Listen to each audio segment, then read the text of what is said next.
Committee of the Whole of the City Council of Urbana, Monday, January 8th. So at 8 to 9 o'clock. Would the clerk please call the roll for us? Committee members Barnes, Present. Bowersox, Here. Chenoweth, Present. Lewis, Here. Smythe, Stevenson, Mayor Pressing, and Chair Roberts. Here. All right. First, we have additions or changes to the agenda, and then a staff report. And I guess what I'd like to do is suggest that since we have had people who want to make presentations concerning specific items, that we might just forward 2 items on the agenda to the front of the list. And this would be the resolution concerning regarding the neighborhood plan for the Historic East Urbana Neighborhood Association, which is item 7. We have quite a few people who'd like to comment on that.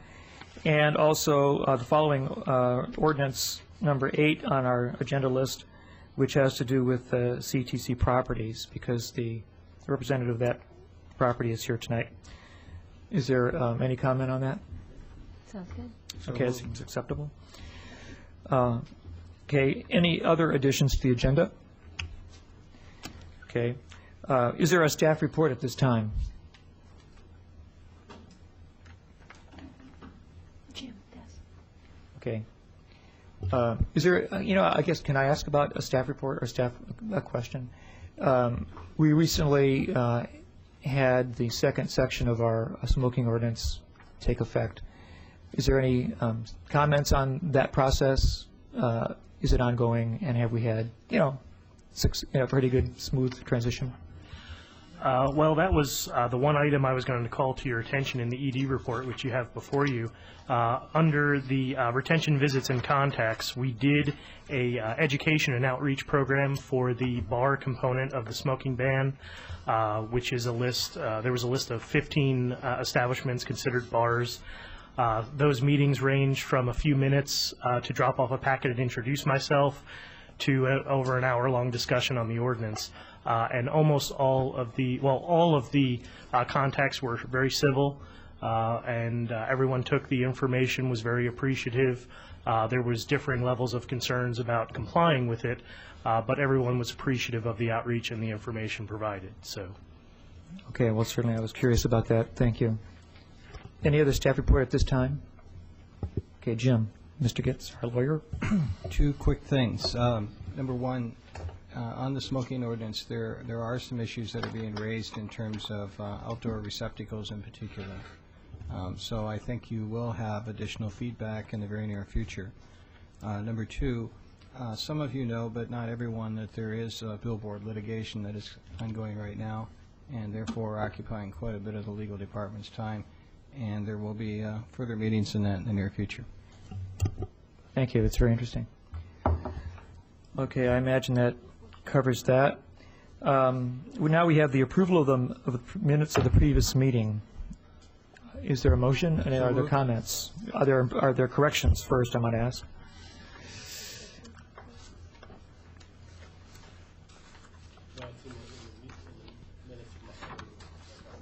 Okay. All right. Is there a motion to accept the minutes of our previous meeting? So moved. Second. Okay, it's been moved and seconded. And any corrections to the meeting or any other comments? Probably not. Seeing none. To those who approve, I guess we could. Okay, those who approve the minutes would indicate by saying aye. Aye. Those who don't, say nay. They're approved. Okay, we have, well, generally we have public input at this time, and, well, okay, we have one person who'd like to speak before the time of discussion of the ordinance concerning rental registration. So Diane Marlin has been waiting. Is Diane here? Okay. She gave some comments to you. Okay.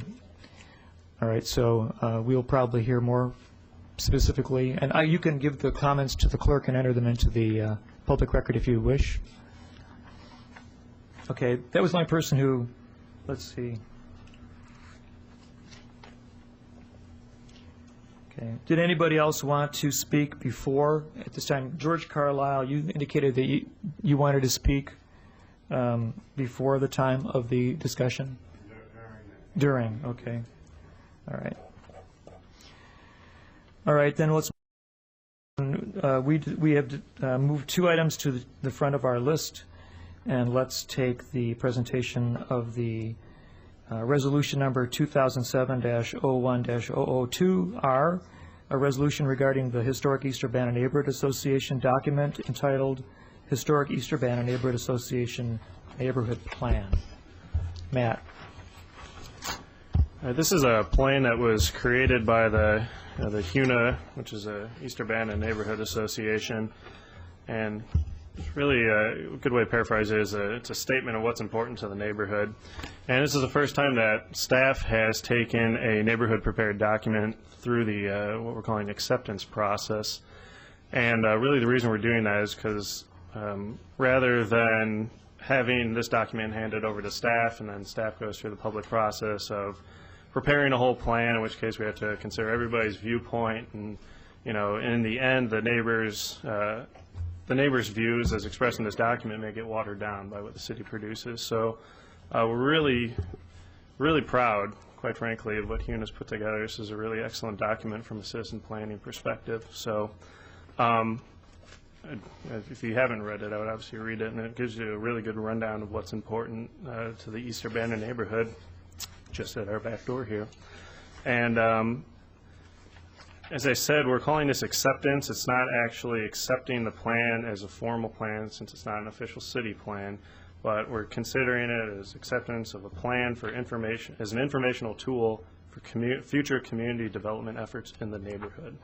And so we had the Planning Commission review this, and now City Council, and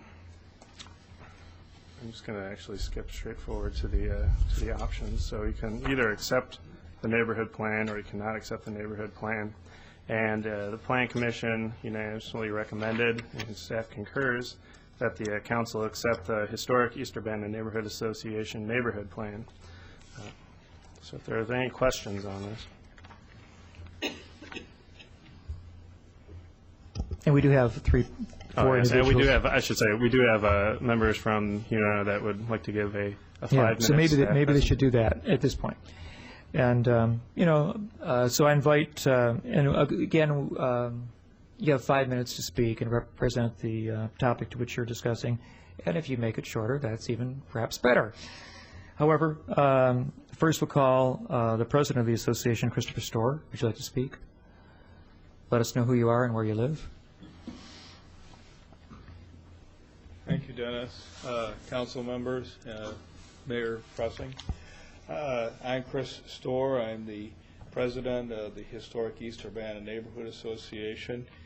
Several members have developed this neighborhood plan over some period of years, and I'd like to commend the council and the city planner, Robert Myers, for proposing neighborhood conservation districts, which is something that we certainly look forward to as a tool to help us hold on to the single-family residences that we have in our neighborhood and avoid some of the issues that you'll see on page 2, especially the wear down, tear down, and property maintenance issues that have allowed the development of scatterings of apartment houses to be built, and in a neighborhood where we lack curbs and gutters, and this kind of allows parking to kind of take place in the front yard just about everywhere, and it doesn't respect the surrounding neighbors as they try to maintain their property. And I'd certainly encourage the city to look into establishment of curbs and gutters in this old part of the town. Certainly, we've been here long enough. I think it's time, and look forward to answering any questions that the council might have, and working with the council and staff as we work to try to keep our neighborhood viable and thriving. Are there any questions for Mr. Storr? Brandon? I just had a really quick comment while you're here. I appreciated some of the things you wrote about bicycle plans and even pedestrian connections through that neighborhood. I think that's a big issue, and wanted to let you know that you can definitely feel free to attend or have someone who might be a bike or walking enthusiast from the neighborhood attend the Bicyclist and Pedestrian Advisory Commission. I think our next meeting is something like January 23. They're usually Wednesday meetings. And I'm sorry, they're usually Tuesday meetings. I think it's January 22. And come and be part of the discussion. We're working on exactly that issue of, in every neighborhood of Urbana, figuring out where the appropriate place for those sort of facilities are. Thank you. I look Okay. forward to working with you. Thank you. Okay. How about Mr. Tyler Fitch? Would you like to come forward? Sure. And again, tell us who you are and where you live. Hi, thanks. I'm Tyler Fitch, 503 East California Avenue. If you get a chance to run through the plan, it's similar to the city's plan in terms of it identifies issues, it sets forth a vision, and it seeks some possible solutions, or our ideas, some possible solutions to some of the problems in the area. They're issues that are familiar to wear down and tear down phenomenon in housing, incompatible zoning, incompatible development, with the idea of maintaining the character of R1 and 2, looking at housing maintenance, code enforcement types of issues. We're strongly in favor of the rental registration program. We think that is in our interest as well as the interest of Urbana generally. Infrastructure in the streets, curbs and gutters, as Chris Storr mentioned, and brick sidewalks is a particular issue in our neighborhood. And then quality, affordable housing. We are a CDBG area, and we think that's a great program. Would like for that to continue. Vision-wise, we've are looking at park improvements have been one of our big things. I've come and talked to you before about Victory Park. That's at one end of Green Street.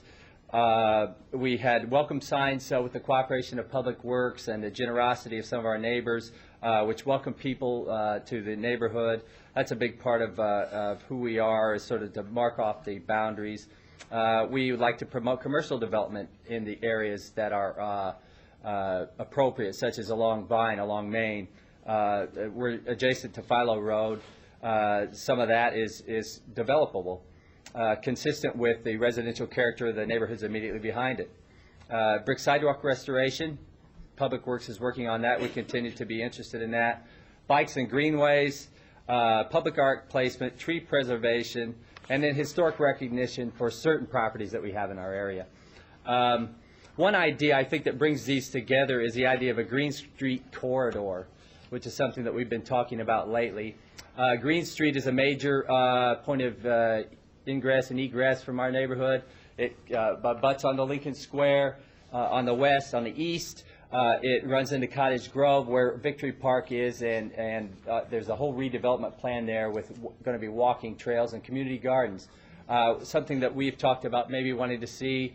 Gail Jamison of Public Works came to one of our meetings last year, educated us about some of the planned proposed improvements for Green Street and what that means for brick sidewalks. And so we'd like to talk about perhaps brick on one side, concrete on the other, maybe. I know that there's a brick sidewalk policy in place and many things that have to be discussed. But we think that that could be something that would integrate with bikeways and trailways. It would integrate with redevelopment of Lincoln Square Mall to get traffic moving east and west throughout our neighborhood. And it would connect with Victory Park. And so we're excited about the opportunities there. So those are the big tickets. And if you got any questions, I'd be happy to answer. And thank you very much, Thank you. Tyler. George Carlisle, also speaking to this.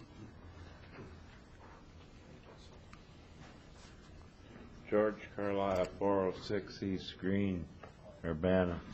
I noticed recently a house over here at 204 South Urbana has had some repairs done on the pillar that holds the porch roof up, and it's a rather eyesore method of repairing. It has a prop going down the ground that is bare, unpainted wood that looks like it's nailed onto the porch pillar. The house is in rather poor condition. An old elderly gentleman lives there. I think he's retired, has a limited income, and I'm wondering if there are any procedures to get the house fixed, any grant money available to. I noticed the paint is in poor condition. Another thing, the floor on the porch is poor. It had railings originally, and those are gone. You can see where they used to meet the siding of the front, and the porch itself is where one of the posts actually had fallen, but whoever made this makeshift repair on the floor has gotten the front post of the porch as you go up the steps back in place. But I'm wondering about that, and there are concerns about other older houses in the neighborhood, such as one that was shown recently, one next to Dennis that has mold on the porch, or moss on the porch roof, and some of the other houses, the apartment building at 206 South Grove is not in the best condition either, and we need to do something about these buildings. Around the Victory Park area, I notice they are keeping the trash container around that stone apartment building emptied, and it's not overflowing as much of an eyesore as it once was, but there are other issues. Of course, the storm drainage is a problem. These older oil and chip streets that do not have curbs often do have poor drainage. We need to do something about that. But I wonder, the house at 502 East Elm, I think, was repaired with some grant money some years ago. There was a foundation problem with the foundation. In one corner, it looks like it has a new roof. So I'm wondering about some of the other houses in the neighborhood, what can be done about to bring them up. Thank you, George. Okay, we have one more speaker, Bernadine Stake.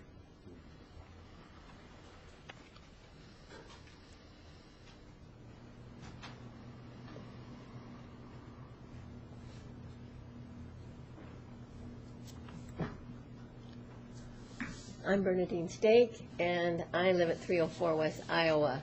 But I just wanted to come and say that, especially to you, Councilmember Roberts, and all the neighbors of your area, how impressed I was with the report that you made on historic East Urbana.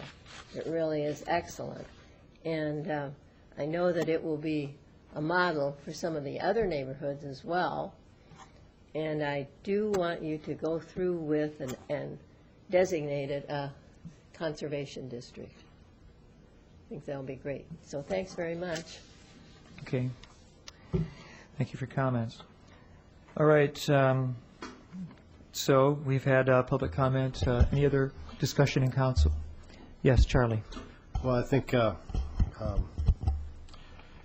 Bernadine just stole what I was going to say, which was to say this is really impressive. It is going to be a model, and I would ask that that community development send a link to the website that this is sitting on right now on the city's website to the chairs of the other neighborhood groups in town, so that they know that this exists.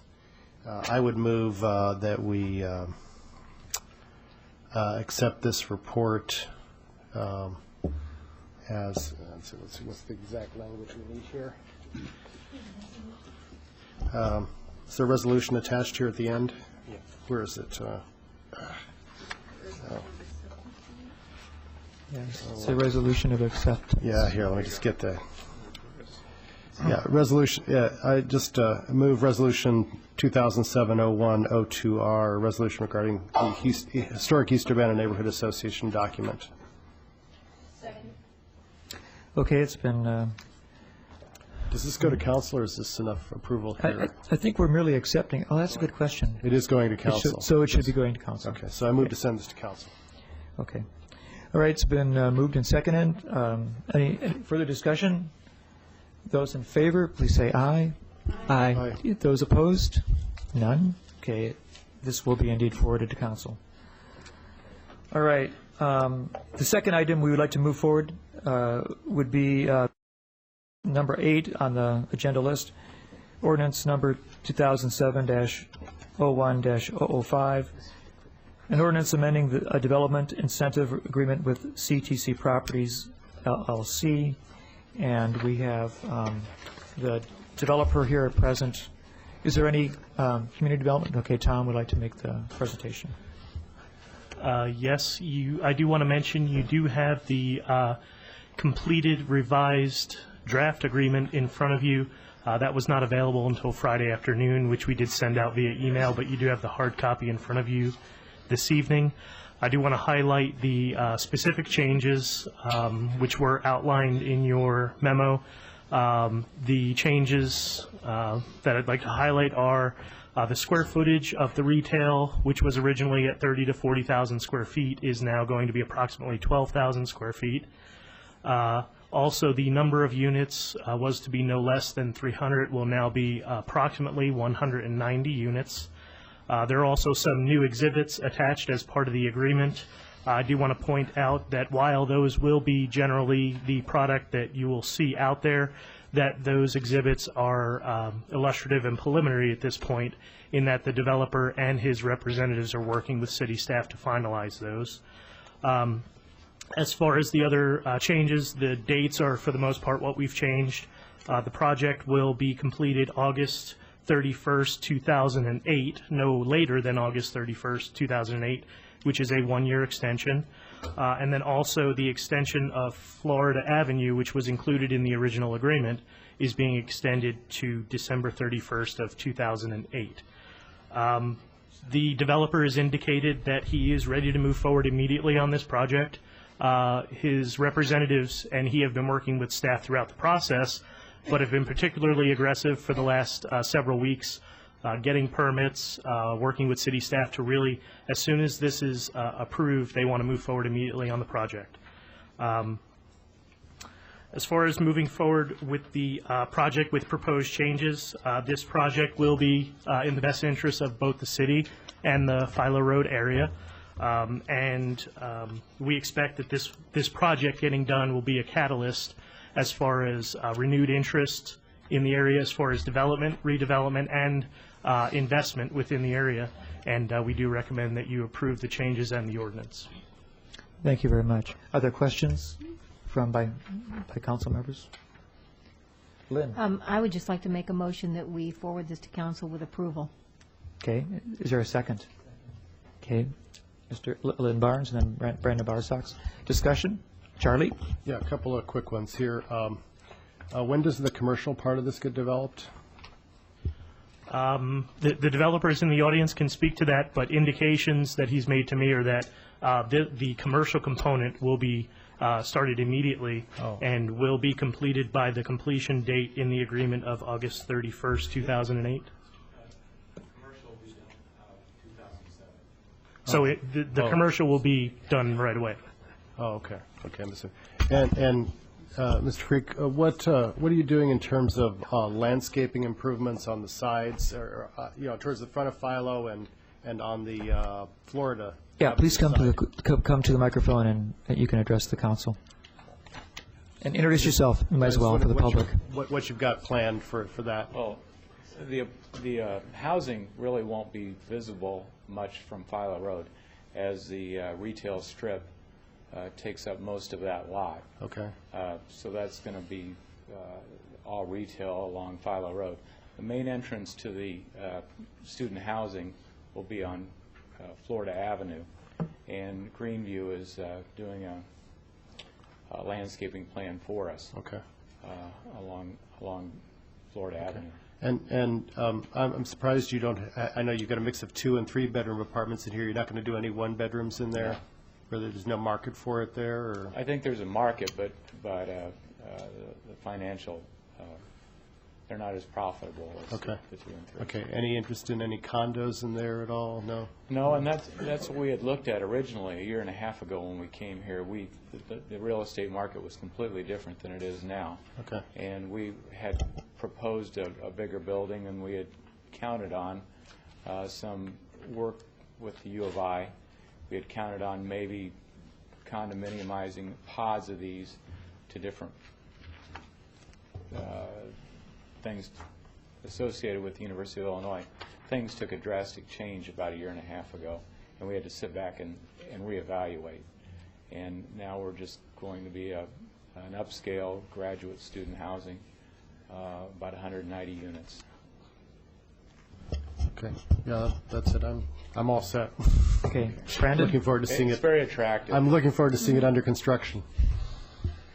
Yeah, Mr. Creek, welcome. Good to see you again. Thank you for having me here. The quick question I had about the commercial was, on the site plan, there's a piece that says future development, and it's labeled that, and that's the outlot that's right along Philo Road. That actually is a retail. Oh, okay. Yeah, and I think you'll see a long 200-foot by 60-foot rectangle in that box probably. That's the restaurant, or that is the, yeah. Yeah, can you describe that, some sort of what the configuration or what you know about who might go in there? I don't have an unlisted phone number nor address, so I get a lot of, probably 3 times a month, I get people to send me or call, and most everybody wants some sort of food type thing here, and that's what we've targeted. Unfortunately, we're only half full. That building's only half spoken for. But we do believe with the Myers and the new Walgreens and all the new development going on in that area, that people are going to be lining up to be at that spot, or we're hoping so. So we've decided to go ahead and move on it. And the first people move in June.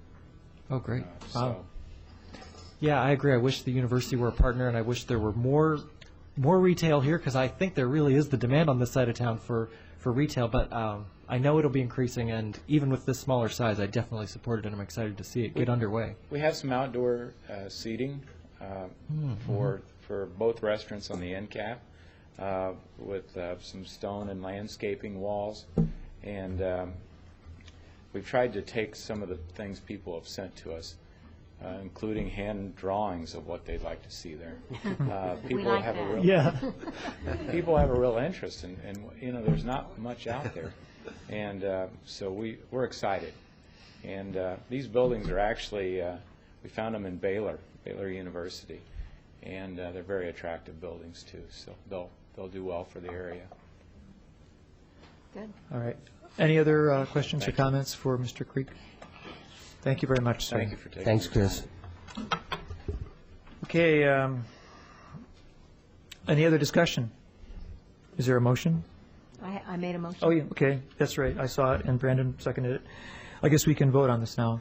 Those in favor of sending ordinance number 2007-01-005, an ordinance amending a development incentive agreement with CTC Properties LLC, forward to council, indicate so by saying aye. Aye. Aye. Those opposed? Okay, that passes. All right, we have a few quick items, and then we'll go to fifth year one of the rental registration. So hopefully we'll get through these very fast. Let's jump back now into order. Ordinance number 2006-09-121, an ordinance revising the annual budget ordinance. This concerns a landfill remediation costs for 2007. Mr. Gray. Thank you. Good news, we have completed the leachate treatment facility system. It's working per design, per plan, and all final costs are in for that completion of that work. So this is kind of a cleanup report. We also gave a landfill kind of a status report number 10. But what we're looking for tonight is for recommendation for a budget amendment ordinance in the amount of $21,000 to pay the outstanding bills that we have for this work. I would just point out is just one item that's still not totally resolved, and that's the last paragraph in the landfill mitigation status report, and at this time, it's just kind of no news. But ball's, as far as we're concerned, in the EPA's court. But for the most part, the design is working properly. The landfill itself, the erosion control, the remediation, all the work collecting the leachate, the processing of it, treating of it, sending it to the treatment plant is all going per plan, and $1.3 million later. Yes. Yes, Charlie. Yeah, Bill, so we're going to see a regular operational cost in the budget, or did we already see it? Yes, from here in perpetuity, there will be some O&M costs, and the budget reflects that each year. Okay, have we already, Yeah. is it already in, was it in last year's budget already? Yes. Yeah, okay, okay, that's what I thought. Okay, I move to send this to council. Second. Okay, we have a motion, second. Other discussion? Those in favor, please indicate by saying aye. Aye. Those opposed? Okay, that's forwarded to council. Okay, the next item, ordinance number 2007-01-007, an ordinance amending the Schedule H of Section 2393 of the Urbana Local Traffic Code, requiring stop signs at certain intersections, these being Milford Drive at the Landis Farm Road. So moved. Second. Okay, no question about that. Okay, it's moved and seconded. Those in favor? Aye. Aye. Aye. Those opposed? Okay, that's forwarded to council. Thank you so much for being so efficient, Charlie. Number 2007-01-004, an ordinance approving a public improvement and a reimbursement agreement concerning Myers. Do you have anything to say, Bill, at all on this one? You do. A You few feel like you items I do, yeah. Okay, go ahead then. Yes. Okay. First of all, I apologize. Hopefully everybody got the final draft. Clerical error as to the one that was in the packet, but what was hand-delivered is the reimbursement agreement. Basically, it's a timing matter with the Windsor Road improvements as they relate to the Meyer project. As you know, we're receiving federal funding in 2009 to improve Windsor Road 4 lanes from High Cross to 5-0. That timing would be a year to 2 years after the Meyer store would be open. Their projection is spring of 08. This would be 2009, possibly lingering into 2010 construction season. So Meyer asked, was there some way that we could accelerate the work on Windsor Road immediately adjacent to its store on 5-0 and on Windsor? And basically we said we'd be happy to work and try to accomplish that, but two things. One was staff availability for the engineering component, and then secondly, the dollars that we'd programmed in later years were not readily available for the work. So Meyer was willing to play banker, if you will, and pay for the costs up front. As the report states, it's about $1.4 million. That's a number we just got last week. We'll be going out for bids here very soon to get a firmer number, but we're pretty confident in this number. And then we'd be reimbursing them over a 3-year period as spelled out in the report. So that's what the reimbursement agreement is all about. A lot of pages just to say that we're going to reimburse Meyer per these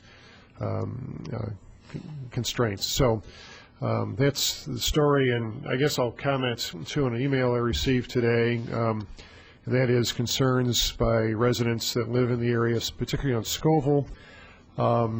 We have actually, going back to the original work in '95, looked at traffic impacts for such a project. As you can imagine, there's a lot of traffic generation to and from a Meyer store site, and the driveway locations, et cetera, are strategically located. Anyway, there is recommendation for a signal at Scoville and 5-0. In the impact analysis, far and away majority of traffic that would be entering or exiting the Meyer at that location would not be from the west leg of Scoville, but would be north and southbound on 5-0 Road. What the analysis has shown is that the vehicles largely on Scoville will be, if they're heading to let me restate this, for those who live in the immediate area of Scoville, south of McHenry, north of Windsor Road, are those vehicles that will be cars traveling Scoville. The mere presence of a signal is not going to, by any means, add that much more traffic to it, other than you're going to have a destination that didn't exist before, so you're going to have, obviously, local residents that are going to use that road and may, in fact, add some vehicles heading that direction to and from. But clearly, it's going to be local traffic destined for people that live in and around Scoville, not those who live in Homer, Five Oaks, Champaign, even north of McHenry and Urbana. Yes, the Meyer will be an attraction, and we, in some respects, traffic flow will change on a lot of streets, whether it be McHenry, Colorado, whatever. In fact, we hope that a lot of traffic that maybe was emanating to the north and west will reverse and head to the south and east. So those are good things. But the bottom line is the signal will be needed to help with traffic flow into and out of the Meyer site itself. And for the concerns of higher traffic volumes in Scoville, by our assessment, they're unfounded, other than the increased amount of trips that will be generated because there will be a Meyer store there, or the Pines, for example, where those destinations will be used that maybe aren't used because there's nothing there at this point in time.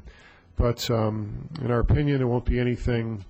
And Scoville, if you've traveled it, quite frankly, is not any more of an attractive street than any other streets in town. It is a little bit of a winding street, narrow. It somewhat dead ends just west of Vine, so it's not even a through street, to race or beyond. So I appreciate the concern and comments raised in the email. There were even other comments of making it one way or what have you, but I can pretty much tell you that by our assessment, outside of folks that are locally bound that live in that area to and from the Pines, Meyer, there won't be operational or issues, and the light is not what's going to make that see large increases in traffic. Thank you, Bill. Any other comments? You can go first. Mr. Smythe. Okay. The email that Bill's referring to was received from Al Marquardt. Marquardt, I think. Marquardt. And I guess one way to think of this, maybe Bill would think about along these lines. We used to have a Kmart and a Jerry's IGA that both generated traffic and were attractive. Do you see, for that neighborhood, I would imagine, do you see this, Myers pretty much serving the same sort of function, same sort of attraction to Philo Road for those who live off of Scoville? Yeah. I mean, it's a good example, quite frankly. Really, the traffic volumes I just looked up this afternoon, 91, 96, 2000. I don't have the 2006 numbers, but they're pretty flat, even though the ups and downs of businesses have come and gone. And they're right at Philo Road. They're a little less than 1,000 cars a day, 700-800 cars or so a day, and I don't see that much higher. McHenry is about the same as that. Mumford is about the same as that at Philo Road. Those streets, if you look at them, they serve a block or two north or south of those east-west streets, and that's pretty much their function. It's not a lot of vehicles beyond those streets. Okay. Charlie, do you want to continue? Yeah.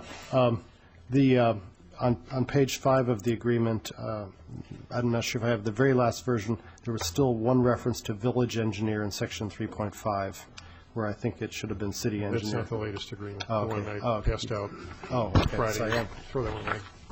Okay. I thought I was on the latest one. Okay. And then, so I'd like to move to send this to council for approval, but I have 2 additional questions for Bruce after we do this. Fine. Okay. Well, then shall I say? second. Second. Lynn Barnes. Okay. Okay. Discussion. I just have a quick question for Bill. The other comment that was noted in this email was with regard to just the lights and is there anything that should be or could be done to mitigate that in terms of trees that, or anything? There is landscaping around all 4 corners of the site, actually. I think the email alluded to 2 sides, but I have the plans here in case anybody's interested, but no, there'll be berming, trees, bushes, et cetera, prairie grasses, berms on the west side, right adjacent to Philo Road also. On the west side? Oh, So it'll yes. be on- okay, but nothing really on the east side necessarily that would help? On the east side of the, No, on the west side, on the west side. Okay. I'm sorry. Is it on This the? would be, as the Meyer building Meyer sits, side. all four perimeters, if you will, of Meyer will be landscaped. Okay. Danielle, and then Bruce. Is there a traffic light at Amber Lane currently? No. No. Is there plans for a traffic light at Amber No. Lane? Okay.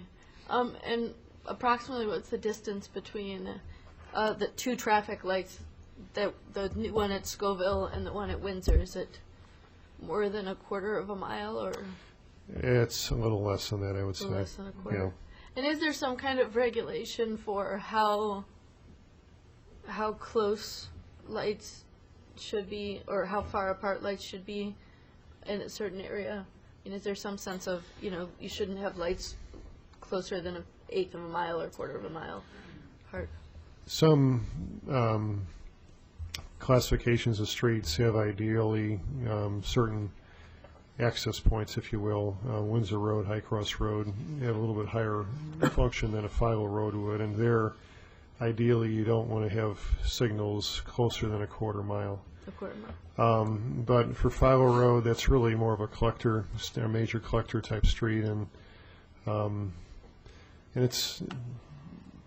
it's more to do with even trying to get good progression one way or another on a major street, arterial type street, where you want to have spacing a certain way. But I guess to answer your question, we don't have a concern that it's not exactly a quarter mile spacing or what have you. It lines up, of course, with Scoville. We didn't want to have that staggered necessarily as their entrance to Meyer.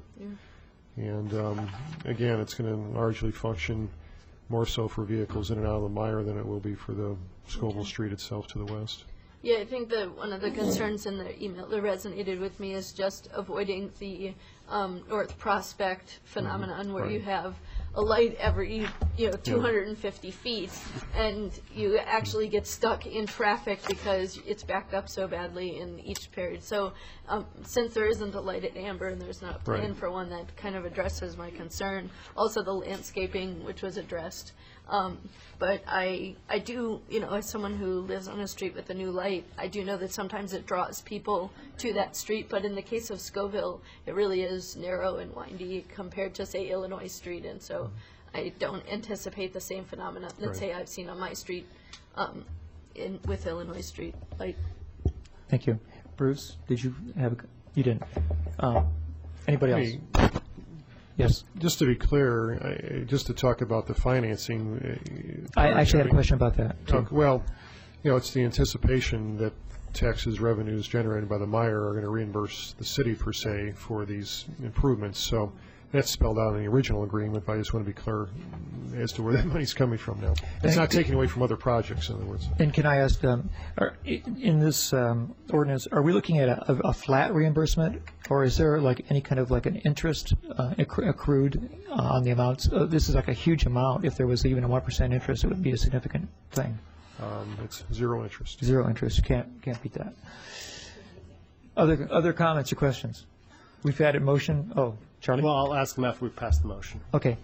It's kind of backward, but okay. All right. They're not related to the motion. Okay, we've had a motion and a second. I guess we have a closed discussion. Those in favor of sending this forward to council, please indicate by saying aye. Aye. Aye. Those opposed? Okay, that's forward to council. And Charlie, your question? Yeah, well, a copy of the original agreement was included in our packet, and most of us weren't on the council when this was passed, though I think we have one former city council member in the audience if we really get stuck here. Section 8 of the agreement basically calls for $2 million to go back to the Meyer, one of the Meyer real estate company or something like that, and it sort of says it's 1/3 of some revenue stream, and I'm trying to understand that. But Bill just alluded to the fact that are we going to be able to, and it says that we get to pay ourselves off first for all our costs incurred on this project first before we have to start paying them. Do these road costs, are those part of the costs that we get to reimburse ourselves from? Bruce? This is one of those cases where the delay really changed the agreement substantially as it relates to finances. The initial agreement provided for 1/3 of the 1% non-home rule to be set aside to pay first for city improvements, and then after those city improvements were made, then would go to the Meyer Company for the term of the agreement. But since by the time you calculate the date of their opening, with the term remaining in the agreement, that leaves only 7 or 8 years of the reimbursement to occur.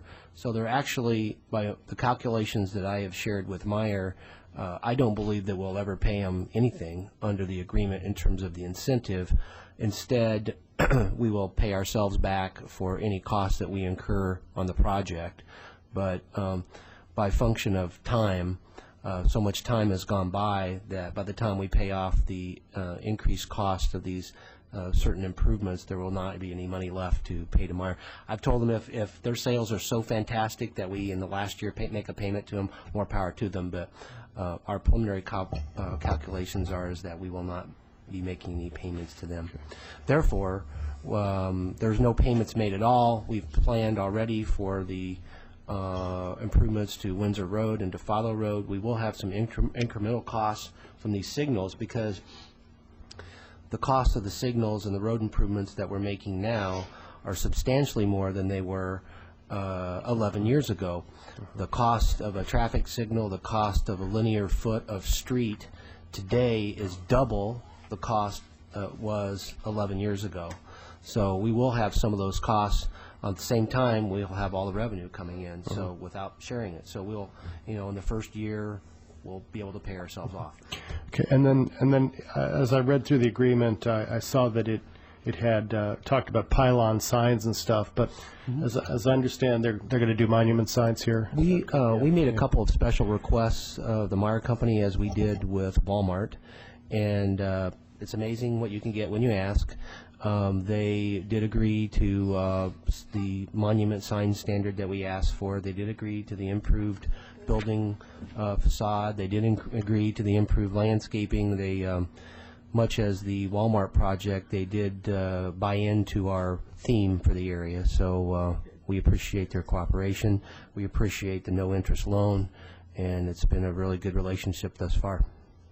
Most excellent. Well, thank you very much, and looking forward to it. And I know Lynn and Heather, and it'll be nice to have another place to shop at in Urbana. So, thank you. Most excellent. That's such a good thing. Well, let's speed through the next item to get to yet a more pithy one. And we're now going to jump down to number 9. Ordinance number 2007-01-006, an ordinance adopting building and fire safety codes with additions, deletions, modifications, repealing certain sections of the Code of Ordinances of City of Urbana, Illinois, Chapter 5 of the Urbana Code of Ordinances. Is this going to be a big discussion? Yes, and a lot of work went into this. Oh, It's bringing I'm us sorry. from the old BOCA 1990 series into the new age of the International Code series. It was reviewed by the Building Safety Code Board of Appeals December 6th. They've recommended adoption. We asked our Property Maintenance Code Board of Appeals to look specifically at that Article 9. They've recommended adoption. We're using the same format that we used in 1994 when we adopted the 1990 BOCA. What it is, it's a new Chapter 5 of the Urbana Code of Ordinances. There's several articles, and we're using the same format there. And just so you understand, this is an example. We have what we're calling the base code, and these are all these color-coded International Code series. And we have copies of these at Community Development, and we'll provide them at the library as well. Our adopting ordinance, which is the book in your packet, amends, adopts, expands, updates, tailors it for Urbana, but we don't have in this fashion.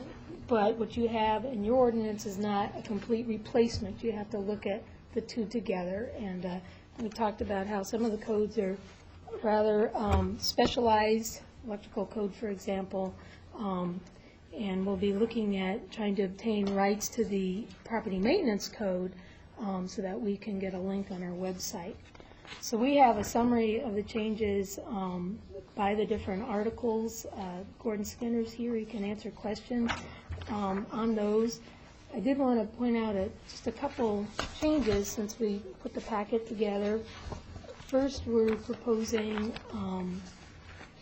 we passed out a replacement sheet 3, Roman numeral 3-6, is just to eliminate that change on the area for sleeping purposes from the building code. That's more properly in the property maintenance code, and we already have that provision. So that's one change. And the other item I wanted to bring to your attention is a placeholder that, let's see. You'll find it on page Roman numeral 9-3. This is the property maintenance code, and there was a request, the mayor requested that we add a provision to apply administrative fines for property maintenance code violations. So we do have a placeholder. The legal department will be drafting that text. We have some alternatives. We can add that as an amendment, but what we're going to do is try to put that in our revised packet for next week. Just a simple paragraph allowing not just the regular violation penalties, which are in PM 106.4, but to add another provision for administrative fines. And just some other highlights, the flood hazard section completely revamped per a new model ordinance that's been put out by the state. Fire prevention code includes the sprinklering requirements that are in Champaign in place for high-rise, very high buildings, dormitories, and group facilities that have impaired access. And we've also included, per this new state law, that there be carbon monoxide monitors, and we've put that as appropriate in 3 of the different codes. So with that, Gordon and I will answer any questions you have. Okay, council members? Charlie? I'm afraid I have a page worth of stuff here, which I'll send on. Some of it's sort of been mentioned. First off, if Champaign's already looking at 2006, how soon are we going to be following up with the 2006 set of codes? I mean, to me, the closer we are and more similar we are to Champaign on this kind of thing, the better the two communities are in the long run. I agree, and we are going to. We haven't even purchased that yet. We will this spring and take a look at it. But they're on the 2000. They're not on the 2003. They're on 2000. Oh, okay. So we're they're kind of skipping. I don't know. We're bouncing here for some reason. Yeah, it'd be nice if we could get on the same page at some point. Okay. Starting at the end of my comments, our flood maps are pretty old. We refer to the 1990 and 1980 and 84 maps, and I know that earlier sometime in the last year, we approved a contract with the U.S. Geological Survey, I think, to work on some of that. And we refer to them in sections 11-6, sections 5207 through 5214. We're going to get some updated information. How does that updated information get incorporated into this? Are we just going to amend this when those come to council, or can we insert something now that lets us include those updated maps when they do finally get to the city? We should be able to apply the flood maps as amended. So I don't think that we need an amendment to do that. Okay. Those are the official flood maps as they're published. Okay. I don't know, maybe Jim would want to include some little sentence somewhere in there so that it makes it clear that we can insert the amended maps when they get here. Dennis? Something similar to that, as amended, does that. I mean, I think you can put a clause in that will basically make it automatic that when they appear, they're adopted. Yeah, that's what I would encourage there. I didn't see that language. I mean, I didn't read this thing exactly, but it's a lot to read in one go, but you know, something that would let us do that, and that's why that caught my eye. Well, I don't know, there is the one line about the best data available, Okay. and I don't know if that would apply in the future or not. Yeah, I think, I'm sure Jim can give you wording probably off the top of his. We will double check. I believe it does say in the definition as amended, definition for special flood hazard area. Okay. Some specific questions I have, and I'll send these all on to you. My thinking was that I'm not sure that we'll have this ready to send to council tonight, but it might be that we end up keeping this in committee. We may not want to tackle both this and rental registration in the coming week, given that we want to finish rental registration. But, I mean, I'll leave that up to everybody else. Boarding houses, will these need sprinklers? Well, dormitories are defined as more than 15. They will. Right. Less than 15 will not. Will not, okay. And Well, 16. 16. So apartment units, so I understand, apartments with 16 units and up will require sprinklers? At what point will? Apartment buildings will not at all. Not at all? Unless they're a high-rise. Unless they're high-rise, which we don't have any at this time. Okay. So that's 75 feet. Okay, so I guess, okay, so. Well, actually, we do. That's stair place, and it's already sprinkled. Okay, I guess, I guess my confusion comes from the historic building at 6th and Armory, I lost the name of the place, where Michael Ledoux lives, the historic structure, that building. Oh, yeah. Save the Gregory. The Gregory. As I understand, that's supposed to get sprinkled. Is that considered a high-rise? It's in Champaign, but these high-rise by codes. definition is more than 75. More than 75 feet. It's not, but I've heard that it's supposed to get sprinkled, so I'm not sure why that is. If it is certified housing. If it's certified housing. Then the university has a rule that there has to be sprinkled. Sure. Oh, okay. Unrelated to this. Okay. And we don't have apartments unless they're, the specific one here says R2 residential buildings with 16 or more units, but they each have to have a handicapped or impaired person. There's a different qualification for that. So apartment buildings are not being asked to be sprinkled. It's the dormitories, mainly because and as you know, the nursing homes we did several years ago, which was part of the Champaign. So fraternities and sororities, the certified housing are going to have to be done, right? Okay, got it. And okay. half of them have already done it in Urbana. Right. Then I saw a couple of references to security locks, and I'm a little confused. Where are we requiring locks? On first floor windows, or in one place it says 6 feet off the ground. I got a little confused about that one. We are requiring locks on all windows. Okay. That's enough. And that is in the PM code adopting ordinance. Okay.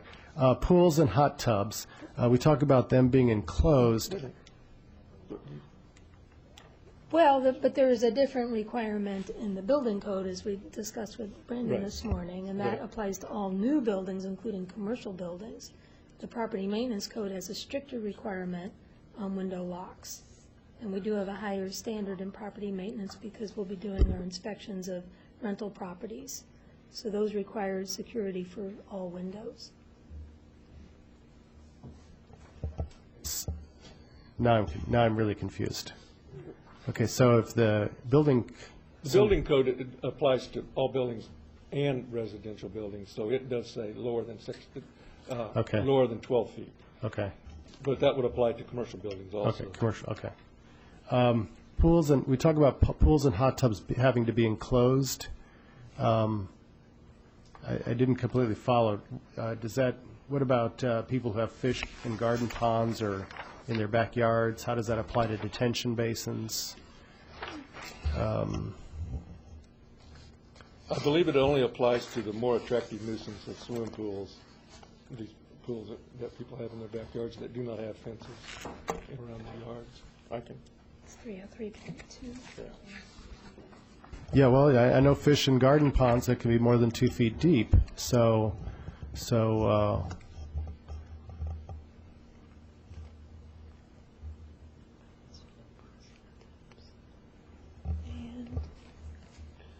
know, I'll... But well, we would take the position that it only applies to swimming pools and hot tubs and spas, and not fish.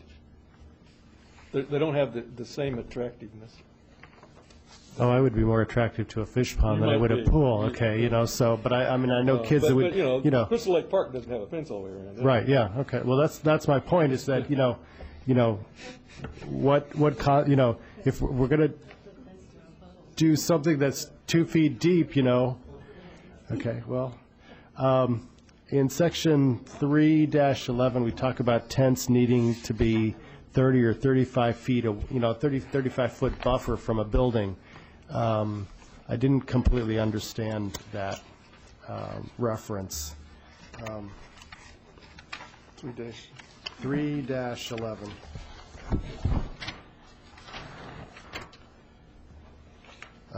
Third comment from the top, 3103.3, location, tents, and air-supported structures. Open space around the perimeter having a minimum width of 30 feet from any and all other buildings and structures. Is that like for a permanent tent, or, you know, what about for a rental? You know, somebody rents a tent for a reception or something. Where does this exactly apply, I guess?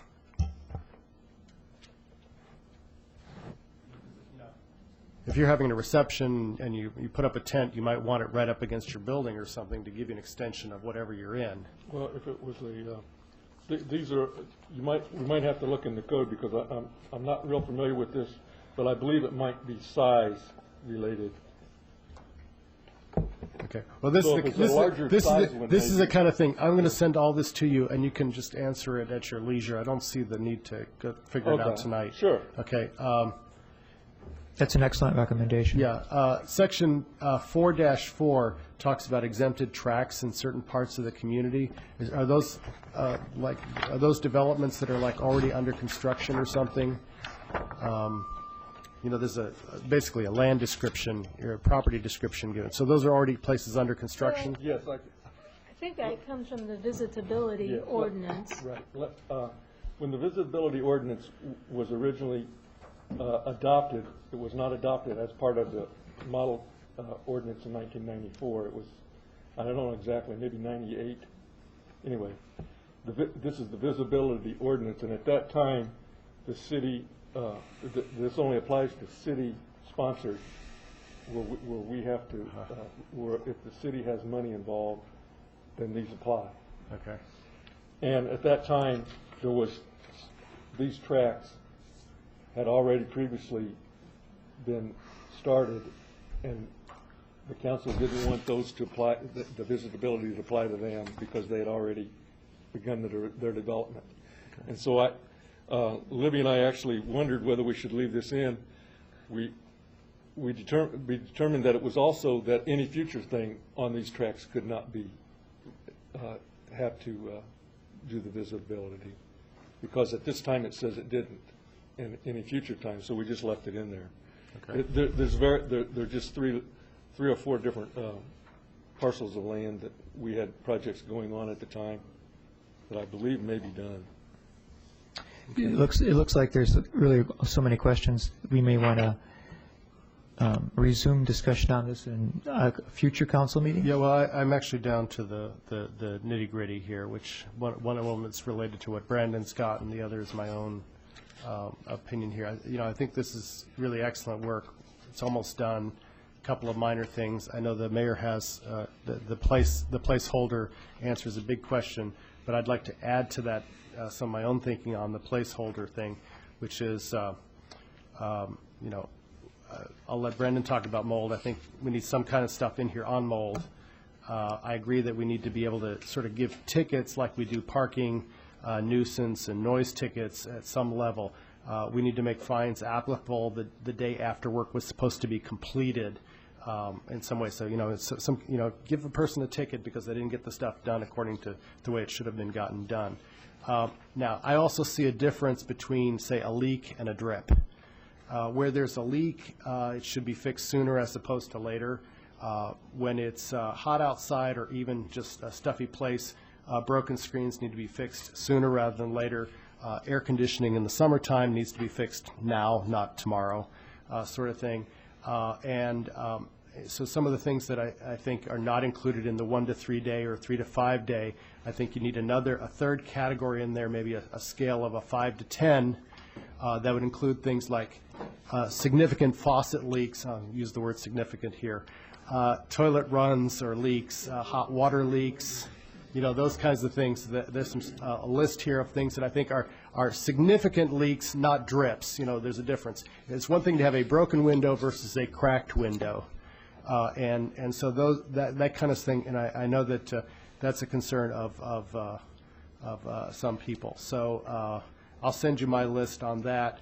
And then finally, could you tell me a little bit about attic and basement rooms and what's going to happen with this stuff as we go out there inspecting? Well, as we've always done, if they don't meet the requirements for headroom and accessibility and fire escape windows, then we require them at that time. But what will happen is that, and I foresee some people who have added a room or something in the basement, they will first have an opportunity to ask for a variance to a Property Maintenance Code Board of Appeals, and they have the ability to vary it for the life of the building. I don't know if we'll have a lot of those, but we could. But we will, since those are some of the most important things that we look at, is the ceiling height and access, and we will of course look at that. And we anticipate that some people, not knowing the codes, we're going to need some time to fix it. We've had people take out concrete out of basements and lower their floors. Yeah. Well, now you have changed it from 7.5 to 7 feet. Yes. Here, so that's going to make it a little easier. Well, that's for new. For new. That's for new. That's for new. That's the new residential code. Okay. We're at 6'8" now for. Oh, okay. For TM code. So. Oh, okay. So it's a little less now, and sometimes you can go lower. And the variances are given for when people have done a basement, but they have maybe a duct. Mm-hmm. And if it's not in the walkway, and they can determine that, the code can, or the Property Maintenance Code Board of Appeals can look at the situation and say, well, that's not going to be a hazard. So you can have the rest of the building to be at 7 foot and have this one little lower part in part of it. So there's some variances that are allowed. Okay. Thank you very much. We may have to consider extending our meeting. Do we have we have it to 11. Well, let's not continue on to 11, but, okay, thank you. Okay, any other comments? Brandon, you had a mold question, Brandon, or Danielle, do you want to go first? Go ahead. Go ahead. Just quickly, and I also am still processing all the information, so I appreciate sending this to committee and to be able to ask you questions on email. 2 things up front. One is, with the new code, is it legal to put vinyl siding over non-rot resistant materials such as wood on new construction? On new construction? Yeah. Remodeled or new construction. Is it? Yes. It's okay. There are ways to do that, properly install it. You can install vinyl siding over non-rot resistant wood. Well, I don't know what you mean by rot resistant. Well, you can put vapor barriers over wood. You can treat wood in different ways so that it doesn't rot. And the vinyl siding installation has a particular way that has to be done. Okay. And my second question is, I think generally things look good. The only concern I have is the property maintenance code change that gives the housing inspector the right to condemn a property if it becomes overoccupied.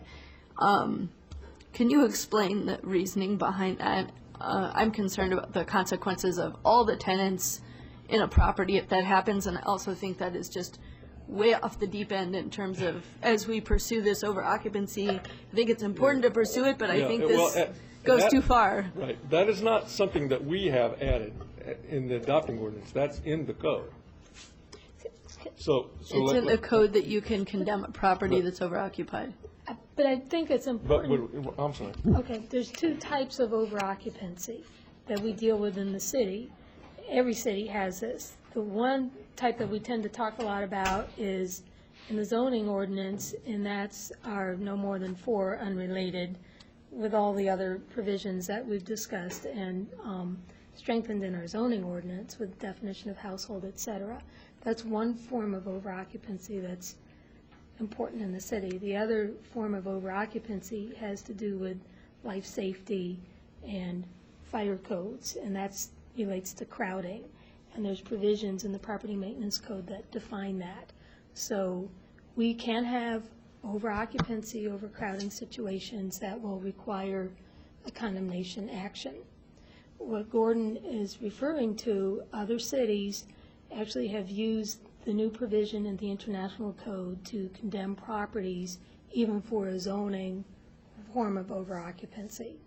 And we do think that it's been done, it's apparently legal, but that is a bit of more of a stretch to condemn property, and I don't anticipate that we would utilize that. We would call that a violation and work with our time frames. But if we had a scary situation with overcrowding and there could be life safety concerns, we would need to use that provision. So we're glad that it's there. Administratively, I'm not sure we would want to go to the full use of that new power. Is it? That's exactly right. And we've had some situations where we've had, for whatever reason, lots of people trying to live in one very small room or in a garage without any heat even. And if we can condemn it, we can do a faster removal of the people and make them safer faster. But it certainly wouldn't be the case, like Libby said, to be used. I don't foresee it using it for the zoning ordinance violations. Those are, we have another way of working that through with the landlord and his tenants. Other questions? Yes, Brandon. Okay, one of the things I sent you all is the mold issue. You have something on your desk. Some of the versions have highlights of the change and others don't, but it's the exact same words no matter which version you got. I think everybody up here got it in the clerk, and I left some copies on the back desk too. I'll briefly describe the change. I know Libby and Gordon and I are the people who had seen this before the meeting and worked on it and discussed it, and Jim still has not had a chance to make it right. So what I'll do after I briefly describe it is make a motion that Jim get a chance to review this and include this language when we see this next at committee or council. Very briefly, the additional words are part of the interior surfaces section, PM 305-3, and we would add the words free of mold, mildew, and similar substances to the sentence that says that all interior surfaces, including windows and doors, shall be maintained in good, clean, and sanitary condition, free of mold, mildew, and similar substances. And briefly, the reason is that mold is one of the most complained about issues from Urbana tenants. It's a very common problem, and yet the word mold doesn't appear in here, even though Gordon and Clay have been using this section to abate mold problems and site violations and get them to be fixed for a long, long time. So it's not that we're making the rules any more strict than they always have been, but that we're adding the word so that it's clear to tenants who wonder or to owners, operators, landlords who wonder. It's really clear that this section does cover mold, which is one of the most common problems we have. So that's the change, and I would now make a motion that we direct the legal department to look over this wording and to bring back the appropriate language whenever we see this item at a future committee or council meeting. Do we need to adopt this as an official motion, or we don't really have to do that because this is still in process, but maybe we can make the recommendation that this be included then and be considered as you rewrite your final draft. That's fine. Their consensus. Thank you very much. Yeah, thank Very useful, helpful. Is there any more discussion on this? We don't have yet a motion to send this to council. Oh, that's right, we're going to, well, make a motion of that sort then. I do have a question, which is, I noticed that there is a provision for smoke detectors in every single room that's occupied, not just every single floor. Is that correct? I'm kind of looking at the fire department too, but I should be looking at you. Well, either one of us can answer it. They're required in bedrooms. In bedrooms, okay. Bedrooms. And within 15 feet of a bedroom. Okay, so. It could be the hallway, right? So that was the question. For the carbon monoxide, but we are requiring them now in bedrooms for the PM code. Okay, so there would need to be, in every house, whether it's rental or not rental, in every bedroom, there'd be a smoke detector in the room, and then the carbon monoxide detector needs to be within 15 feet. Right. So it could be coupled together, or it could be separate. Correct. Okay. In fact, they wouldn't have to have the one, if they had one in every bedroom that was a combination one, they wouldn't need the other ones. So, This is a change. This is a change, and so all new construction will have to. All new construction. All new That's construction. in the new construction. Okay, and state law says that carbon monoxide is for all residences, period. Period. Okay, so for an existing home, the smoke detectors aren't required in every bedroom then? No. And in rentals, will rentals require this in every room? I think they do under our new ordinance, or don't they? Will smoke detectors be required in every bedroom in our rentals? Go ahead. I'm just here because I'm going to put a PR point out. The fire service has been trying to promote this very philosophy for several years. It's been shown that the hallway, a single unit on each floor, creates too much delay in notification. And also because of in the rooms, it could be in the room where the fire starts, and it comes. So you have an issue. There's multiple ways where this can be an issue and entrap someone in a property. And so, I actually told the state fire marshal's office I wish they had passed the same law on smoke detectors as they did with CO detectors, and mandate no grandfathering, because this is a very important factor. So at least moving forward and putting these and requiring these in all future properties built in our city, in every room, every bedroom, truly is answering a problem that's been existing in this country. Well, you got that from the horse's mouth. Thank you. Thanks for that. The best, the very best. Okay, I move that we send this to committee. Mr. Fire himself. 2 weeks from now. Okay. And further discussion? All those in favor, please say aye. Aye. Those opposed? Okay, this is forwarded to committee to review this again in 2 weeks. Okay, finally, and not least important, however, it's a very significant order. Number 2006-08-109, an ordinance to establish a rental registration program for residential property within the city of Urbana. I'd like to point out something here. Since this ordinance has already been sent to council, okay, was deferred. That's right. We can't make any motions tonight. This is only for discussion. Okay. We can raise questions. We can develop motions, but those motions have to be introduced at council next week as amendments to this, just because we have already sent this to council. Jim and I talked about this earlier today. So that's just a point of information. Okay. And Lynn has. But can we direct staff along certain lines? Yes. Yeah. Okay. Yeah, we can create the amendments, but we can't actually amend the ordinance today. We can create stuff and say, let's have this ready to go next week. That's fine. Then we can still be creative with this. We do have, okay, I guess what we shall have is, we'll have the staff input. Then we do have 2 or 3 people who'd like to speak to this, and they've been very patient to wait for us to do our other deliberations. So, Libby Tyler, make a presentation, and then we're going to go to this, citizens who have comments. Well, the mayor did ask that we prepare a memorandum to address implementation of the program. So we are moving forward, and we're looking at rollout of the program. She asked for a schedule, and I did notice an error in the first date.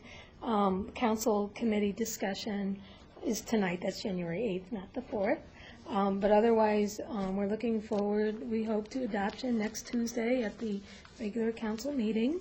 And then that will trigger, of course, it'd be effective in 30 days, so that we will have a 30-day period in which we'll be doing public outreach and education. Then there would be the effective date of the ordinance, and that would coincide with first year's billing, and that would be a prorated billing. Would be something like an 8-month of a 12-month billing. Then that would be due 30 days from that. So that 2-month period is pretty much our initial, and then that brings us to March 16th, and we would start our expanded inspection program. So remember, we're already doing systematic inspections. This will then bring us to the single and duplex rental properties, as well as assignment of the classifications. And then we will, next September, we'll move into that October. The regular date of the program will be mid-October of each year thereafter. And then looking ahead, after next fall, we will come back in July 2008 with that 18-month report. We'll do some data analysis and make some recommendations for improvement of the report. We've provided materials, some example materials on the public outreach and education. We'll start with the direct mail. We drafted a letter, and that would include the program ordinance as adopted. Will be sent to our whole database of addresses where we believe there is rental property, the owners of those properties. Then we would continue with presentations, working particularly with the Central Illinois Apartment Association. We'll prepare display ads and other public service materials, and it's important to do that because our database, we know, does not include all rental property.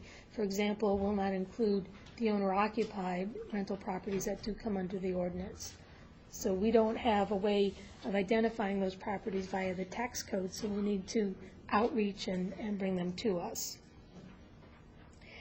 Initially, that first bill, partial year bill, will be sent via U.S. mail, but in future years, once we begin to build our database for the registration, we hope that that will be automated and you can pay by web to expedite that, and we do have a lot of the city taxes that are paid that way. A little bit more information on how we will use the classification system. We do have a model or an example certificate that we've developed, and we'll be running 2 tracks of our systematic program. We do have the city broken down into zones, and we'll be continuing with our apartment inspection zones, and also have a second track for the 1 and 2 family, and we anticipate that will move somewhat slower because, again, we'll be looking at these properties in many cases for the first time. Assigning the classifications, there's been a lot of discussion about that, and we've thought more about that as well, and of course we'll be reevaluating that at the 18-month report. But that assignment of a classification is really meant to be a reward or a motivator to get your first inspection as minimal as possible. So that is the initial inspection.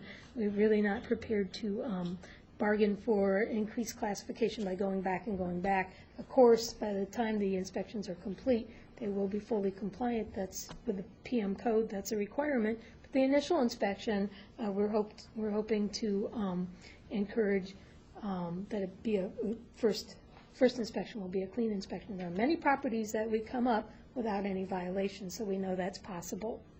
And some property owners take pride in that. Also, that classification is not a form of warrant or a certification. We're really proposing this primarily for purposes of determining the frequency of future inspections and also as a positive indicator. Then we talked a little bit earlier about what will happen with some of these older single-family and duplex units, which we're inspecting for the first time, and there are major compliance issues, again, possibly with a basement or an attic unit. And we talked through the whole process of working on a reasonable time frame, applying for a variance. But in some cases where those cannot be made safe, it's possible that there will be some units that will be lost because they are not safe, and we feel that that is an important price to pay for the rental occupant safety. So it's possible that that will come up, and again, we will update you on our 18-month report. There were a lot of questions and just wondering, well, what's the security plan going to look like? That whole section of the rental registration program for security plan is unique. Usually that would be a different kind of program, but we felt it was important to have as an element of our rental registration. So we've tried to develop some materials to help the landlords and the property owners. We have some tips on key tracking. We have a website suggestion for a product that's worked well in a lot of locations, and we even have a form we've developed for some key tracking. And then we also have some tips for security planning and some website connections. But one size really doesn't fit all in the security plan, so we do welcome contact to work with the police and community development on a particular property, and we can help you with a security plan on a case-by-case basis. And that's a snapshot. I know that Jim has incorporated all the amendments that were discussed at the last meeting, along with his amendment number 3 ideas, into a whole new tracked version, December 29th, which is the latest version of rental registration, I think what we'll be starting from next week. Any questions? Thank you so much. I wonder if we should have, well, we have questions. Maybe we should have public input because they've just been waiting for so long, then come back for council discussion. Is that acceptable? And actually, if I had realized that, well, maybe we would have all been wiser if this had been put forward on an agenda. But being at the in the moment of now, thank you, Libby. I'll perhaps call you forth again. Donald Kroll would like to come forward and speak in opposition, he says, to the rental registration program. I was hoping that before we got to public input that we would hear exactly what the specifics of this registration proposal are, because all I'm going by is what I've heard on television and read in papers. Does someone want to first describe in 50 words or less what the proposal actually says? Well, it's a document that's 15 pages long, and it is on the website. So that won't help me. Yeah. Okay. Yeah, maybe that's what Sure. we should do is give this gentleman a copy if we have a printout. My understanding is that the proposal is going to force landlords and renters to submit to inspections by some city official. I'm absolutely and unalterably opposed to that. Is this the same thing? You cannot make things safe by inspecting them. You get safety by two ways: inherent building construction and the behavior of human beings. If people behave unsafely, I don't care what you do, the place is going to blow up or whatever. You could have somebody sitting in their apartment cooking cocaine or something, and the ether or whatever explodes and the whole building goes. There's nothing you can do to make everything safe all the time. And it is not the responsibility of government to pass laws to try to protect people from themselves or from what they might have done wrong or other things. Nothing in life is guaranteed. There's no such thing as a guarantee in life. And you have to allow people to behave the way they want to behave. And if they choose to behave irresponsibly, they suffer the consequences. That's life. If you force things down people's throats, you take away our freedoms. Every time you pass a law, you restrict our freedoms. When you put mandatory smoke detectors, you pack away our freedom to choose whether or not we want to put one in. Now they've got this CO2 law. You have to put a CO2. What if we don't want one? You're saying you're going to come down and ram it down our throats whether we want it or not. Now you're going to come in and inspect my place. I don't want it inspected. It's perfectly safe as it is. I've been living there fine. There's nothing wrong with it. I don't smoke. I don't drink. I don't use drugs. I don't have open lit candles. I don't leave the stove unattended. The place is perfectly safe, and I don't need any inspectors coming in. I've got things piled against the walls. I'm in a very small apartment. I've got things piled against the walls and on racks, and they would come in and demand that I move it all so that they can look behind the walls to look at electrical outlets and for mold and mildew and everything else. And it would take me hours and hours to do it. You think they're going to help me? No. You think they're going to help me move it back into place after they're gone? No. So what am I going to do? I'm going to say, no, you're not going to do the inspection. And if you want to get into a fight over it and have a conflict, then we can have a conflict. Right there. I'm not going to have people coming in and ramming it down my throat and demanding that I submit to some goddamn inspection because you people thought it would be a nice idea to make everybody safe by inspecting. I don't want it inspected. It's fine the way it is. Just leave us alone. Stop passing laws and ramming things down our throat and forcing us to comply with ever more and more and more laws. You've done enough. Any questions? I'm sick and tired of having government passing laws demanding that you have to do this and ramming it down our throats, and then you're going to put it on the landlords. The landlords will force be passed through in our rental increase, which is perfectly understandable and makes perfect sense. And so the renters are, in effect, going to be forced to pay for something that they didn't want and didn't need, and you've taken away yet another freedom and forced us to another invasion of our personal space to comply with some silly regulation that says that it's going to somehow make it more safe. It's not going to make anything more safe. All you're doing is forcing us to pay for the additional inspectors that you, the city, are going to hire, and then forcing us to pay for it so that we can have the privilege of having inspectors come in and have to pay for it too, to add insult to injury. Just leave us alone. We don't want to be bothered. Leave us alone in our own lives and stop meddling. Okay. Now, all of my comments are subject to my understanding of what this ordinance says. You understand? That's correct.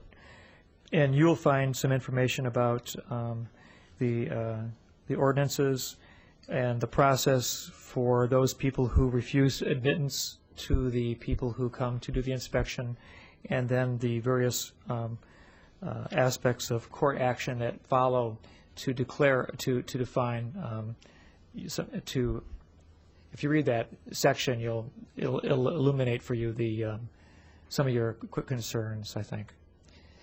So, and yes, Mira. I wanted to ask you, do you own rental property or are you a renter? I'm a renter. Okay, thank you. Yes. All right, thank you. Yes, Danielle. Question for staff, actually. I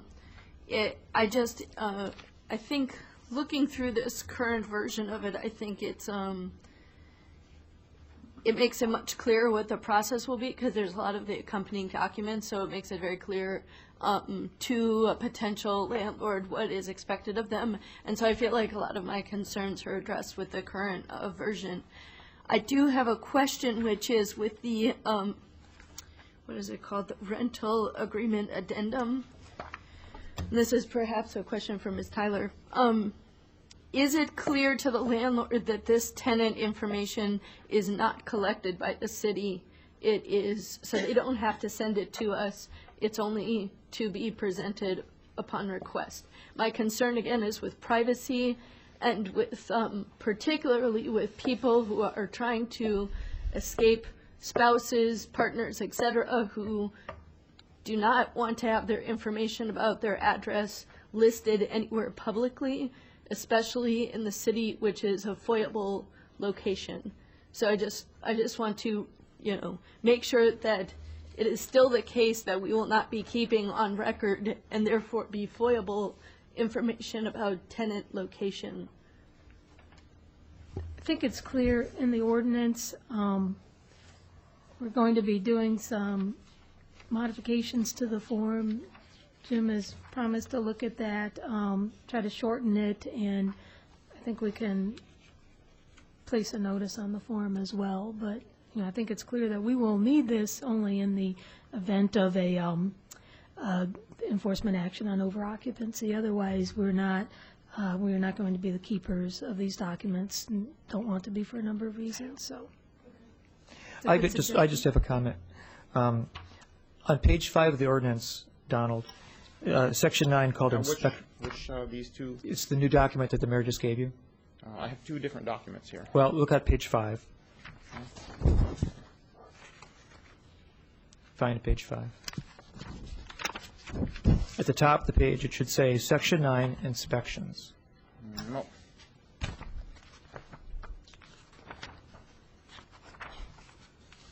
Yes. Okay. And there you have the complete process of the inspections. And if you'll notice, there's item C halfway down the page with an underlining under it, notice of inspection and right to refuse. So these are the rights of the individual tenant and the process by which one might want to refuse an inspection, and then therefore the process that the city would have to seek to have an inspection. So I think, without, we're not really having here a debate. We're really just taking your comments and, pondering them and using thoughtful, including them in our thoughtful process. So I appreciate it. And you said you did not have a copy of the document. Now you do. Good. So you'll be more informed. And I hope that some of your concerns are answered. So thank you for participating. And finally, Esther Pat had asked to speak at the time that the agenda item appeared in discussion in committee, and she did leave. She thought she wanted to speak about the property maintenance. Oh, so I missed her? Yes. That's my fault then. I misunderstood that. She'll be back in 2 weeks. She'll be back in 2 weeks. Well, there's only one other person or input we had, and it was the Asuna. She's back. Okay. Then Diane, please come forward. Oh, yes, that's right. Yours is the original slip. I don't want to miss you. I'm sorry. You've been very patient. In the interest of time, there's just one thing I want to say. I'm Diane Marlin. I am a co-coordinator of the Southeast Urbana Neighborhood Association, and I also served on the Neighborhood Safety Task Force. And in general, SUNA strongly supports the rental registration and inspection ordinance, and we think we're very close to having a very good ordinance. The one thing that has not quite been answered yet is the question of revocation or refusal to register a property, and this question came up in several of the committee meetings and never really was answered, is what happens to the tenants. And in a sense, you're shutting the equivalent of shutting down a business, but in this case there are people living on these premises involved, and I still have some concerns about the ramifications of that, and I think the city attorney probably is going to address that, so I'll just stop there. But there are some unanswered questions about what the impact is on the tenants, and what the effective date of these things are, how much notice people get, who notifies people, and I think you really need to carefully consider the whole provision about revocation and refusal to register. Otherwise, thank you, and we're almost there. Yes. Do you have any comments as a response to the question off the top of your legal head? I noticed that the comments are directed to the November 30th draft, and of course there is a version of this that is subsequent to that. The way it is previously drafted right now, I think there is some flexibility as to when a revocation would take place because of the appeal process, which is based upon our administrative hearings process. In regard to the question, who notifies to the tenants, who's responsible, generally speaking, by law, the landlord would be responsible. That's between the landlord and the tenant. It's a policy decision for the council whether there would be an extra requirement. I'm not sure that you want to get into the business of taking responsibility for notifying all tenants. You may want to, however, clarify, if you choose to, the landlord's responsibility for working that out, but obviously they're going to have to do that in any event anyway. So that's an open question, how you address those issues. I think that all of you have received my memo, and frankly, I have looked at this with greater care, and I still have received some comments today on other unrelated issues that I want to take a look at, because I think there are issues in this ordinance that can still stand improvement. But I am persuaded that revocation after looking at a lot of other communities, is something we should think long and hard about doing. I think that there is a good case to be made maybe for doing it as part of a process of a property that is totally uninhabitable. But the way this ordinance stands in its present provisions, there's a number of different things, including a security plan, that can result in revocation. Most of these types of ordinances rely upon fines, many times substantial fines. I have yet to find another ordinance that really has the same kind of remedies of revocation. So I'd like to suggest that that may be, pardon the expression, a can of worms that may not be worth all of the hassles involved, including the fact that I think that there are other issues involved in terms of there's no question legally that you can require registration. There's no question if it's properly structured, you can have what are called administrative warrants for inspection. There's no question that the city has the police power, both under present Illinois law and under home rule, to do things to make sure that property is well maintained. How you carry that out, of course, is a very important aspect of these ordinances, and no two are exactly alike. But the fact that there are many other communities, including our sister cities of Bloomington and Normal, that have similar ordinances but don't have revocation provisions, nor does Peoria that I'm aware of, lead me to believe that there is some level of honorability to the overall ordinance in the event of a challenge. And you have to assess, kind of balance the equities, if you will, between how important that is as one of the tools that you want to have in this ordinance versus what are the issues, does it really accomplish its intended purpose. My reflection on that after looking at this and thinking about it some more is that I think that that is part of the ordinance that we should adjust. And that adjustment would therefore address the questions that have been just raised by eliminating that for the most part. I apologize it's late, and I hope I wasn't too wordy. Mayor. Diane, your item 3 on your letter, we, again, you were commenting on the November 30th. The current version does not exclude owner-occupied. Okay. More discussion. Brandon. Yeah, Libby, one quick question for you. As we all received some communication from Glenn Berman, which was very helpful, and items number 1 and 2 of his email were things that I'd sent on to you and that I think were really no-brainers. I wondered if you had a chance to look over it and some response to those. Really quickly, to refresh people's, number 1 was just asking that in the packet we mail to people that we include a definition of direct lineal descent and domestic partnership. Because we don't say, what it includes. It doesn't include cousins. It does include, daughters and sons. So we have a definition. It just should go in the mailing. The second of these requests is just that in the section that states that an owner is presented with evidence of over-occupancy, they have to take necessary action to reduce the occupancy.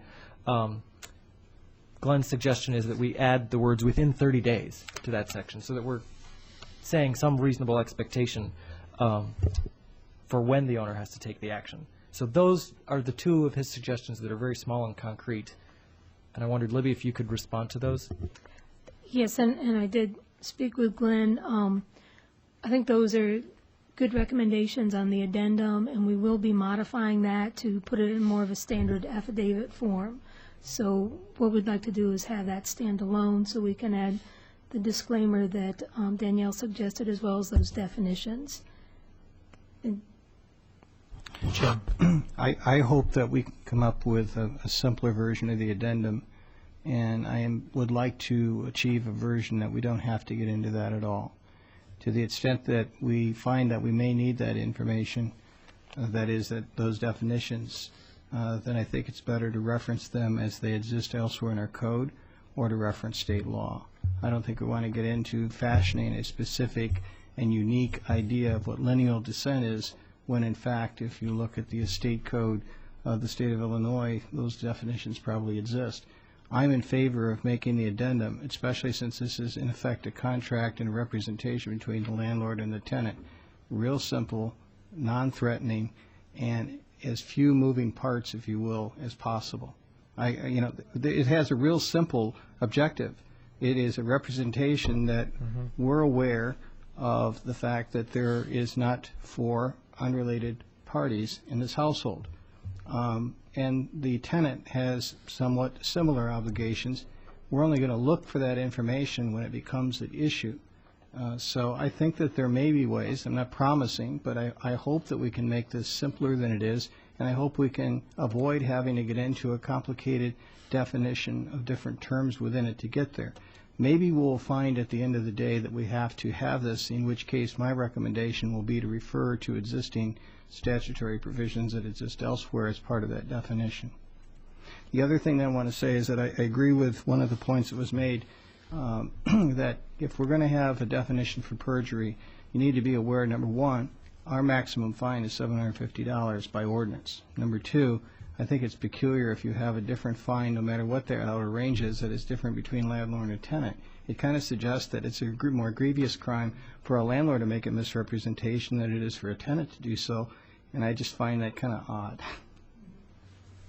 Excellent. So to follow up, so I understand these, on Glenn's number 1, it sounds like there was more discussion of exactly what's in the addendum, but we'll try to make sure that one way or another in the information people get, it's clear or there's a reference, so everyone knows what direct lineal descent and domestic partnership are, right, about number 1? Right. Well, let me go through your list, because that is one that I spent some time, and I did talk to Mr. Bermanley today. Number 1, the addendum needs some work. Number 2, defining 30 days, calendar days for action, not a problem. Number 3, after explaining to him the violations provision and how this works and the range of fines and the reasons for desiring flexibility, he was fine with that explanation.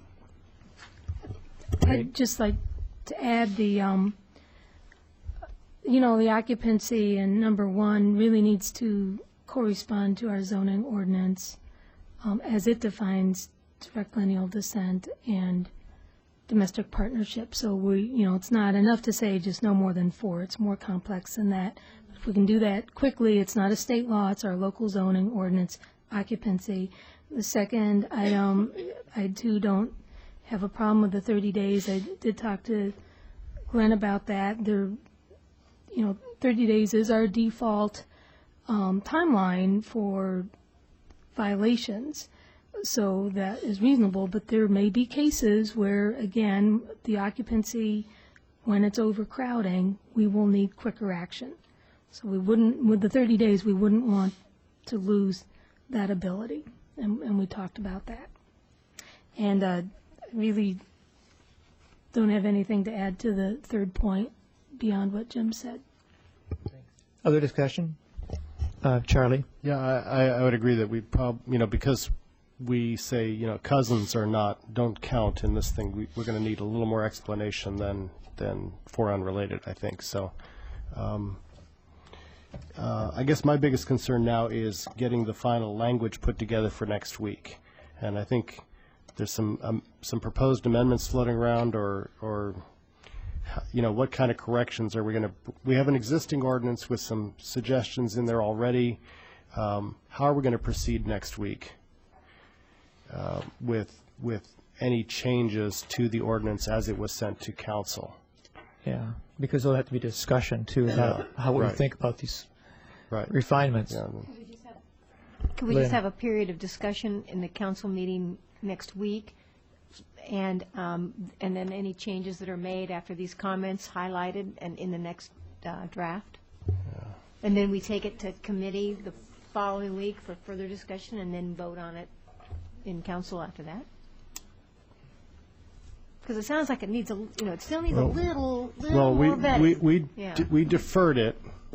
Okay, so that means we have to vote on it. Huh? We basically should, I think we should finish our amendments tonight and have them ready to go next week, for next Tuesday, and just be done with it. That's what I'd like. We deferred it, so it needs to be voted on next week, next council meeting. Mayor Pressing?